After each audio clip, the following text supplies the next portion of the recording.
Hello and welcome to the latest episode of Damien's Midweek Markets, the show where I talk about what's been going on in investment markets and what to look out for in the days and weeks ahead.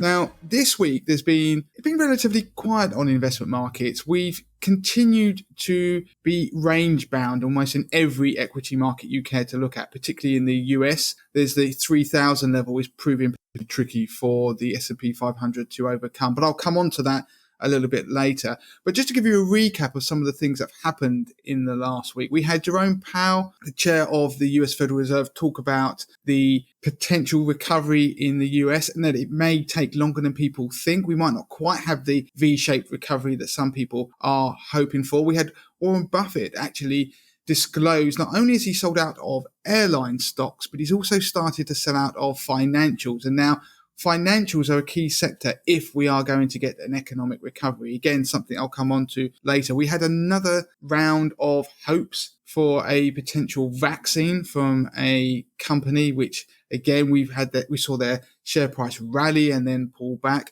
We're getting a lot of headlines around potential vaccines, which are shifting markets. So the market at the moment is trading very much on hope. There's a lot about headlines that are driving investment markets. So we get quick periods of rallies, the fear of missing out. In fact, that FOMO, we've probably seen more FOMO this week than we have at any point in about the last 20 or 30 years. And the reason I can say that is if you compare the number of upticks on the S&P 500 on a particular day, it was on Monday, in fact, versus the number of downticks, then it was the biggest range that we'd seen in that period. So it was almost as if the market just continually went upwards.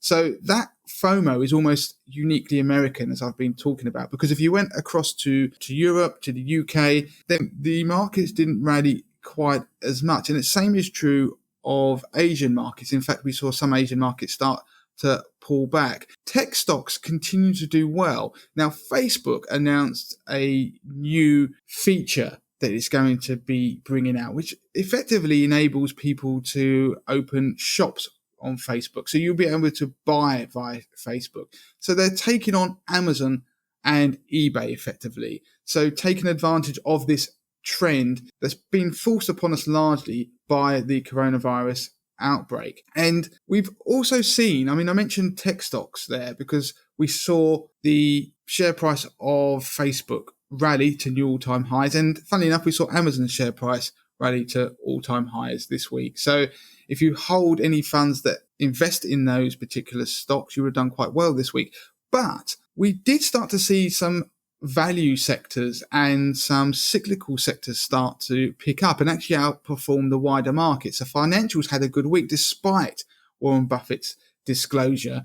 And energy stocks started to form a bit of a rebound as well. They've been laggards over this coronavirus outbreak, largely because of the tumbling value in the price of oil. So we like to see some rotation in stocks because rotation is the lifeblood of any rally, of any bull market. You can have sectors like tech doing a lot of the heavy lifting, but at some point, other sectors need to join in so they can share the burden, because if we get a pullback in tech stocks, it would be bad for the overall market.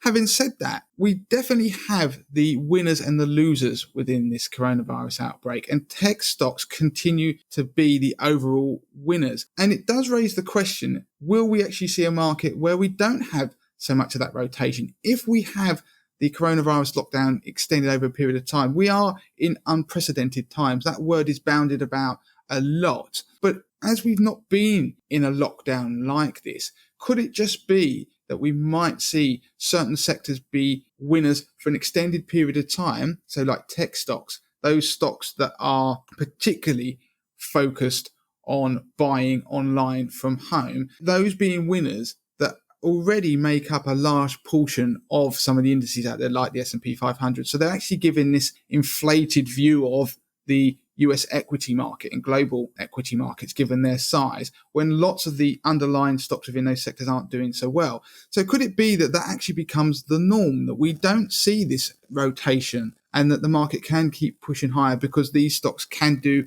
a lot of heavy lifting? We'll have to wait and see. But funnily enough, there are other winners that some people won't have noticed, gold miners. So mining stocks, companies that mine gold. The gold price has been going through the roof at the same time as equities. Funnily enough, the correlation between the price of gold and equities is unusually high right now. Now that is unusual because normally gold is a haven asset, and that's often when stocks pull back, you tend to see gold start to perform or outperform. It's not a given, but the relationship between the two has been quite positive of late. So it's started to become increasingly positive. So they're moving in the same direction. That is unusual. We'll have to see if that breaks down. But what it does mean is gold mining stocks have been going through the roof. And in fact, gold mining stocks have outperformed tech stocks of late. Now, before people rush to go and buy gold mining stocks, you have to bear in mind they're incredibly volatile. So you imagine the price of gold is volatile, then gold mining stocks take it to another level. Now, gold mining stocks have also been perhaps undervalued in the last couple of years. So their valuations have been attractive. So when we've had this spike in gold, this FOMO in equities generally, people have rushed to gold mining stocks. So we have to be careful and watch to see what happens there and if that unravels. But if we go back to the wider indices, this week on 80/20 Investor, I produced a technical analysis piece. So that's where you look at the markets, the indices, the movements in them, and look for lines of resistance and support that could perhaps give you an indication of where the market might go in the future. Think of it like a weather report. It's not set in stone. It gives you a possibility that it might rain or it might be sunny. So I won't go into too much detail, but to take two of the indices I looked at, the S&P 500, the 3,000 level is key. At the moment, we're trying to push up towards that. I don't think we can understate how important that level is. If we breach that, then it could well be that the market then bursts higher and tries to ultimately head towards those all-time highs. It's proven very tricky. The market is stalling around sort of 2950, 2970, and continually seems to pull back. It's trading in a very narrow range, typically between about 2950 to sort of 2740, that 200-point range. So on the downside, if we break below 2740, then the market could unravel. So keep an eye on those levels. Don't become obsessed with them, but it can show you perhaps where the market might go next. We're getting a bit more breadth in the market, which is obviously a positive. So more stocks are indeed starting to enjoy the upside. It's not just the tech stocks. And as I mentioned earlier, financials are starting to see a little bit of upside. So we're starting to see some positive news there. We want to see if that is sustainable. The cyclical sectors are starting to join in some of the uptrend. And it's not just tech stocks and healthcare sectors. If you go across to the FTSE 100, now the FTSE 100, the 6,000 level seems to be the sticking point. It is regularly broken up there in the last month or so, got to 6,000, just either high-fived it, just pushed over and then pulled back. On the downside, 5,000 looks to be the floor of the market right now. So that's a 1,000-point range. It's a big range. But if we can push convincingly above 6,000, then have a look at your stock app on your phone. You can see those levels every time it gets near it. It's been butting against it. We need to see it push higher because the FTSE 100 is a long way below its 200-day moving average and its recent highs in February, unlike the S&P 500 in America.